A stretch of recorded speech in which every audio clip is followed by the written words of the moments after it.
Hi అండి. అందరికీ నమస్తే. ఈరోజు మనం శాంతి గురించి తెలుసుకుందాం. ఒక ఊళ్ళో ఆగర్భ శ్రీమంతుడున్నాడు.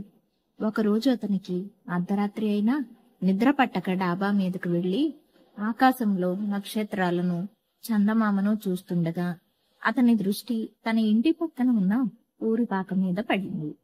అందులో ఉండే కూలి పనిచేసుకునే వ్యక్తి పాక బయట నేల మీద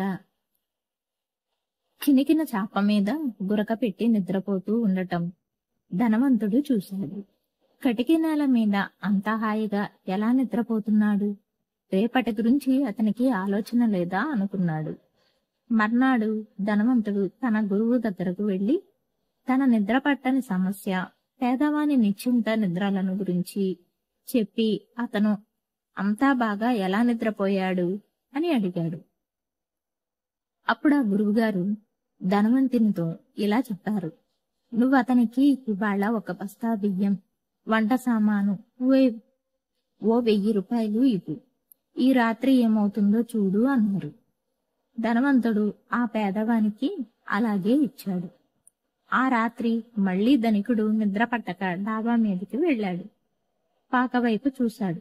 పేద వ్యక్తి కూడా నిద్ర పట్టకుండా అటూ ఇటూ పొర్లుతూ ఉండటం గమనించాడు.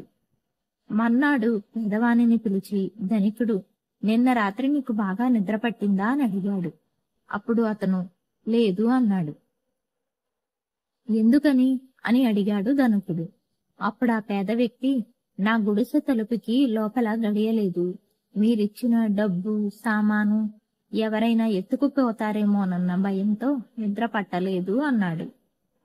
నాది అనుకునే భౌతిక సంపద ఎక్కువయ్యే కొద్దీ మనిషి దాన్ని కాపాడుకోవాలనే తపనతో శాంతికి దూరమవుతాడని ధనికుడు గ్రహించాడు.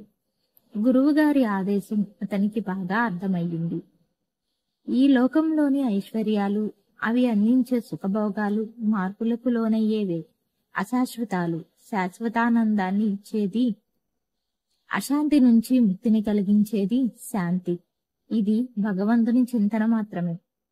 ఫ్రెండ్స్, మా వీడియో కనుక మీకు నచ్చినట్లయితే తప్పకుండా లైక్ చేయండి. ఇలాంటి మరిన్ని వీడియోస్ కోసం ఛానల్ను సబ్స్క్రైబ్ చేయండి. Thanks for watching.